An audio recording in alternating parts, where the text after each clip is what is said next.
Hello, David Bowie here again, also known as Gate Guardian 44, which you hopefully should know by now. Anywho, uh, well, both the Canadian and United States national championships have passed. Oh yes, and the European championships. And it's interesting to see the U.S. and Canadian national championships both won by Synchrocat. Yeah, Synchrocat. Who would have thunk it? The newest deck in town comes in and takes both nationals here in North America. It's a little bit of a shock to say the least, but at the same time, it's not that big of a surprise seeing how devastating the impact of that deck could be. Uh, Rescue Cat, obviously one of the big cards of the format. Um, Not to mention with the mass release of Mind Control and Gold Series 2, well, that just made everything just a lot better for that deck. And it seems to be working well in other decks as well as Black Wings. And even if you want to run just Salvo Dad with Cyber Valley, even that works. It works with any tuner, or if you take a tuner or whatever. Either way, it's good. But nationals, for the most part, for me, I went to Canadian nationals and I didn't do very well at all. It was a pretty tragic one for me since I ran Black Wings for the very first time. But there were a lot of things that I blame on myself for why I did so poorly. Number one, for about 5 weeks, I was working in this Vietnamese restaurant as a waiter, getting like what, only like $350 a week for like 80 hours a week. So overworked, underpaid, pretty much. But you know, it's a pretty bad economy. Guys gotta do what guys gotta do. So I didn't really get a lot of practice during that time. I couldn't get to play any locals. Like I only had my DS to fiddle with my World Championships 2009. That's all I got to fiddle with. That's it. And the computers in that game aren't really that smart, so it's pretty tough. And I tried to online play as when I could. Couldn't always do it, but whenever I could. And so there's that. The lack of play testing. Number two, I never played Black Wings before in my life, ever. Okay, I tried it twice at a local, but it was like a makeshift deck, and I thought it seemed pretty straightforward. It kind of is, but at the same time, I just couldn't muster it out. Also, another blame I'd like to put on myself, I didn't playtest at all. Like, I did a little bit, but I made too many last minute changes. I kept doubting myself, doubting this, doubting that, taking this person's advice, taking this person's advice, and it just crumbled apart. It didn't work. Um, I did win round one against Gladiator Beasts. Thank God, too. Came it down to time, and he had triple solid down, so I got lucky, to say the least. Game two, Blackwing Mirror match, John Marchand. Good guy. No beef with him. He's a good guy. But he just had it. I didn't. Bad luck to me. I'm not gonna make any more excuses other than that. Just he had it. I didn't. I lost. Big deal.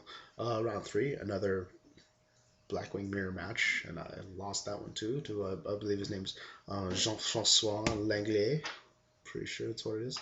And it kind of sucked because I did even Delta Crowed him to get a 3-for-1 on him, and I still lost because I didn't get that monster, and I was in like danger level of life points. So and I couldn't draw anything to help me. So and he got it. So good for him.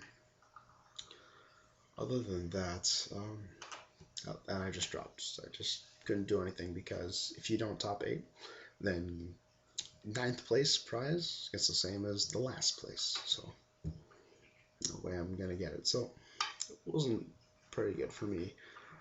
I also like to just to congratulate a couple of people on making top 8. Team Sparks is Michael McTavish, who went undefeated in Swiss. Lincoln Lindo, who went 7-1 with Glad Beasts. Pretty cool, tweaked out Glad Beasts. And as a lot of duelists would celebrate, he was the one who beat Josh Graham to prevent him from topping from Nats. So I'm sure there'll be a couple people laughing about that, you know.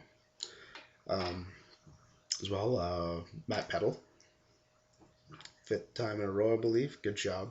He kicked my ass last year in the bubble. That'll be something I'll never forget. And of course, our Nats champion, Charles Easton. Way to go, man. Big underdog, and he just took it to the house and he won it without Monster Reborn, which you forgot. Wow. But I think he was playing it for a little bit during the Swiss rounds. And I've had a couple of people tell me he did, so that's just hearsay. So, you know. But throughout the top 8, he did without it. He did well and he won. Asian curse still lives. We still have an Asian for every Canadian champion we've had. And as for the U.S. Nats, it's pretty interesting to see that it was a top 64 field. Really interesting to say the least that they went from top 32 to top 64, considering it was over 1,200 duelists. And Synchro Cats still won over that, beating out Michael Konheim's Gladiator Beasts. Man, I have respect for that guy, Michael Konheim. Wonderful player. Great guy. Kind of wish he won, but he didn't. And, you know, I feel for him. But at least he's going to Tokyo, which is good. He'll be a good rep for the U.S. for sure. So, geez.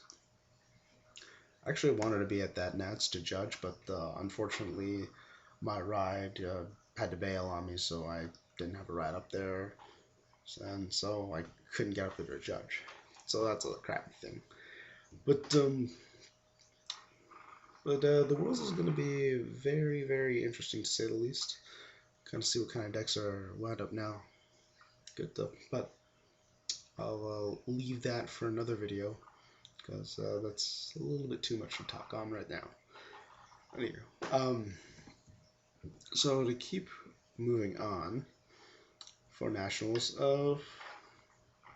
I'm just really happy to see that much participation in Yu-Gi-Oh! Nationals. Over 1,200 people.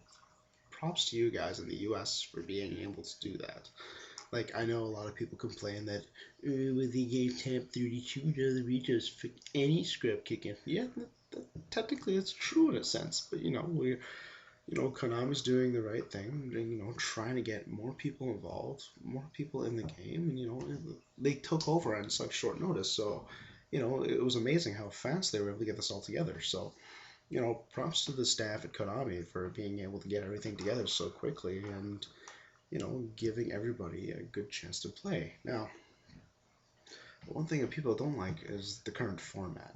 I'll talk about that later on. Right now, I don't have enough time to talk about that right now, but it's format's iffy to a lot of people anyway, me included.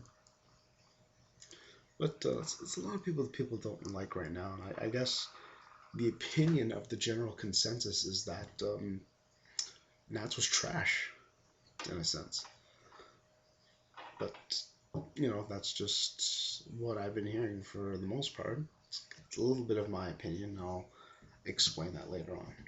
But just to do a quick recap of it, Nats for me was horrible. I didn't have a great time. I did sell a lot of stuff though, which really made me happy. But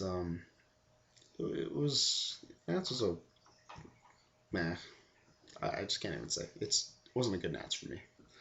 And overall, it was just, it could have been better. Not because of Konami's fault, just my overall performance. US Nats, impressive showing. Over 1,200 people. I'm really, really ecstatic that many people came out. And I hope this game will stay alive a lot because I love this game. So, that US Nats was pretty good though. Pretty diverse top 4. 4 different decks in the top 4. You can't ask for more than that. Anyway, I will talk about more topics later on very soon. So, thank you, YouTube. Have a good day.